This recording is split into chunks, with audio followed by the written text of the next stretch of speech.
안녕하세요. 황주환 선교사입니다. 먼저 제가 선교사로 부름을 받게 된 과정을 설명을 드리고자 합니다. 저에게는 1980년 친구에게 전도를 받아 출석하던 잠실교회 학생부 생활은 무척 은혜로운 시간이었습니다. 그 시기에 저는 하나님의 종이 되고 싶습니다라는 순수한 마음이 있었기에 하나님께 제 일생을 드리고 싶다는 마음으로 기도했던 시간을 기억합니다. 그 후 젊은 시절 대학 진학과 학원 운영 그리고 경제적인 위기 앞에서 제 삶을 걸고 하나님 앞에 서원을 했었는데요. 그때마다 신기하게도 하나님께서는 서원을 했던 이런 모든 기도를 들어주셨습니다. 그때 했던 하나님과의 약속은 반드시 지켜져야 했지만 그 약속을 지키는 것은 꿈이 많던 젊은이에게 쉽지 않았습니다. 그래서 마치 요나처럼 하나님과의 약속을 미루고 하나님의 눈을 피해 도망을 다니려고 했습니다.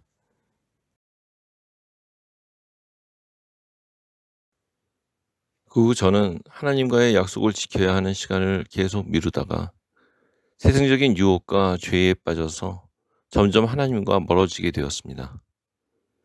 그렇지만 제 약속을 기다리시던 하나님께서는 여러 방법을 통해 반복해서 말씀하셨고, 약속을 기다리시던 하나님께서는 결국 가장 마지막 방법으로 제 서원을 재촉하셨습니다. 2009년 복통으로 쓰러진 아들 세호의 검사 결과 악성 림프종 사기로 밝혀졌고, 결국 신촌 세브란스 병원 소아암 병동에 입원하게 되었습니다.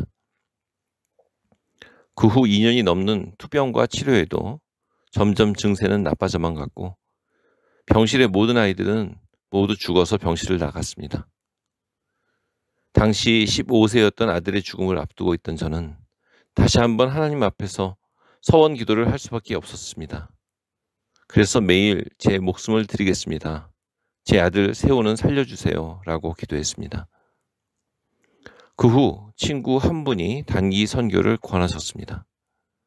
그때는 아들의 병 간호와 사업을 하지 못한 어려움으로 마음과 재정의 여유가 전혀 없는 상황에서도 키르기스탄으로 단기 선교를 가게 되었고, 새벽 예배에 찬양을 담당하여 매일 찬양을 인도하게 되었습니다.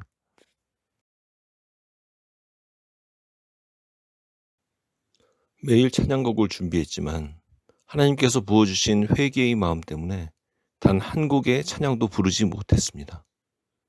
오로지 절규와 통곡의 회개만 하다가 다시 한국에 돌아왔을 때 아내는 제 얼굴을 보고 완전히 다른 사람이 되었다고 하며 깜짝 놀랐습니다. 하나님께서는 그때 완전한 회개의 시간을 주셨는데, 그 후 저는 모든 악한 습관과 중독에서 벗어났습니다. 그리고 주위의 모든 환경을 변화시켜서 하나님과의 약속을 지켜야 한다는 마음을 받았습니다. 그 다음 이번에도 하나님께서 기도를 들어주셨다는 마음을 받고 한 번 더 암 진단 촬영을 부탁드렸습니다. 아들 세호는 놀랍게도 3주 전에 사진에는 장내에 암세포가 가득 찼었는데, 새롭게 촬영된 사진에서 온통 하얗게 보이던 아들의 암덩어리가 사라져 보였습니다.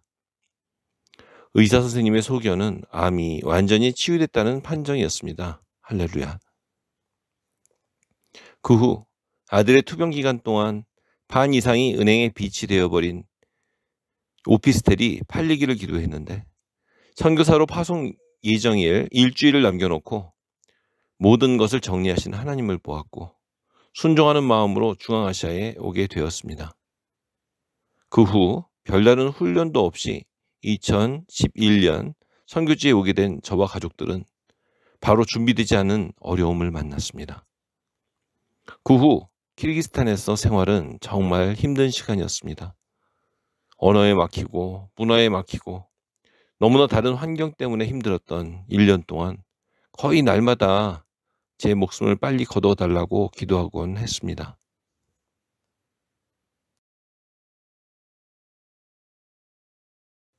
하지만 학교에서 언어를 배우며 간신히 대화가 가능하셨을 시기에 아내와 함께 기도하며 동네를 걸을 때마다 많은 아픈 자들을 만났습니다. 그 후 선교지에서는 하나님께서 아픈 자들에게 역사하신다는 말이 기억나서 아들에게 기도하는 마음으로 아픈 자들을 찾아다니며 그들에게 기도하게 되었습니다. 시간이 흐른 후 다시 그들에게 방문했을 때 여러 작은 병들이 나았다는 말을 들었고, 하나님께서 저희에게도 병 고치는 은사를 주셨다는 마음을 받았습니다. 어떻게 하면 이들에게 효과적인 전도를 할 수 있을까 하고 기도하던 중에 드는 생각이 있었습니다. 누가복음 중에 예수님께서 아픈 자들을 치유하시는 구절들을 보여준 후에 그들에게 예수의 이름으로 기도하면 성령님께서 고치신다는 설명을 하고, 이들이 받겠다고 하면 기도를 해주는 일들을 계속하게 되었습니다. 그리고 아픈 자들이 병원에 가지 못하는 상황에서 간질, 자궁암, 심장병 등의 병들을 하나님께서 치료하셨습니다. 저희 부부가 선교사로서 아무것도 할 수 없다는 무기력한 상태에서도 하나님은 저희를 사용해 주셨습니다. 저와 아내에게는 아무런 힘이 없음을 고백합니다. 지금은 이 모든 것이 너무나 낮아진 저희를 조금 세워주시기 위하여서 오로지 성령님께서 하셨다고 믿고 있습니다. 그 후 전도 중에 폭행을 당하고 칼로 협박을 당해 순교 직전까지 갔던 적도 있었고, 화재로 집이 전소되기도 했으며, 가족 공동체로 모이던 가정교회를 뒤로 한 채 저희는 추방되어 카자흐스탄 알마티로 사역지를 옮기게 되었습니다. 그렇게 많은 고난을 겪은 후에야 저는 이 모든 것이 부족한 종에게 보여주신 은혜임을 알았습니다.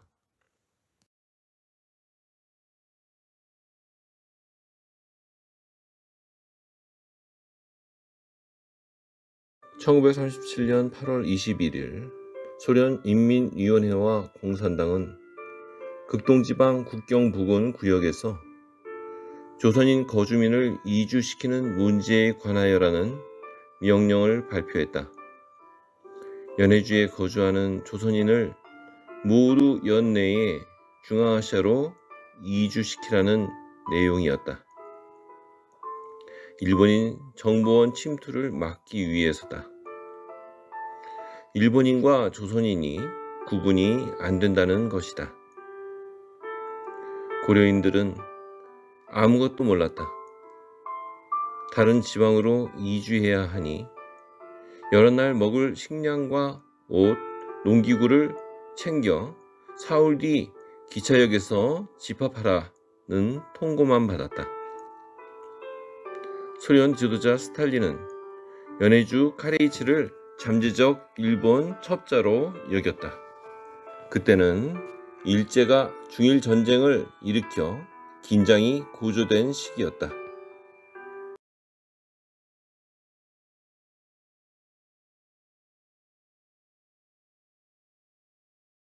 (1937년 9월) 블라디보스톡을 출발한 첫 열차는 6,600km의 거리를 딱 한 달 만인 그해 10월 9일에 도착했고, 총 17만 2천 명이 124편의 열차로 강제에 이주되었다.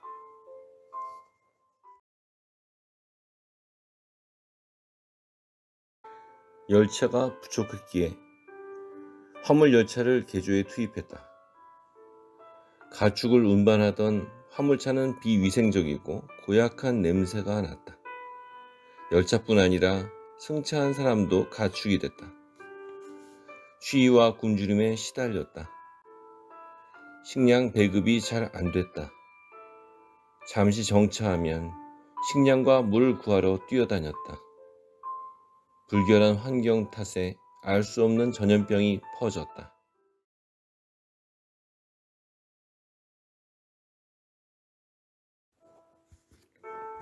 알마티 고려민족중앙회 부회장인 강게오르기 알마티 국립대 교수는 홍역이 발생해 아이들의 사망률이 60%를 넘었다고 말했다. 관을 짤 나무는커녕 종이나 천 조각조차 없었다. 벌판에 구덩이를 팔 시간도 허락되지 않았다. 기차가 멈춘 틈을 타 벌판에 버릴 수밖에 없다.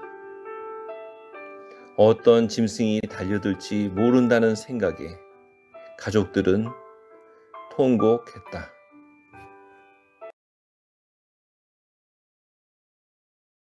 저는 하나님께서 80세 이후에 아브라함이나 모세를 사용하신 것처럼 고려인들을 사용하실 것이라는 믿음이 있습니다. 중앙아시아 고려인들은 이국 땅에서 소수민족으로 살아온 서름이 있지만 마지막 때를 준비하는 선지자의 영성으로 가족과 친구에게 복음을 전하고 지속적으로 중보기도를 하고 있습니다. 그리고 저희 부부는 이 고려인들에게 복음을 전하며 한민족은 하나님께서 선택하신 민족이라는 것을 전하고 있습니다. 이분들은 80년 전에 중앙아시아 땅에 하나님께서 사용하실 비밀 무기로 심겨진 하나님의 계획입니다. 그래서 고려인들은 예수 그리스도의 밝은 빛을 보지 못하도록 하고 있는 무슬림들의 눈에 꺼풀을 벗겨서 그 빛을 보도록 일해야 합니다.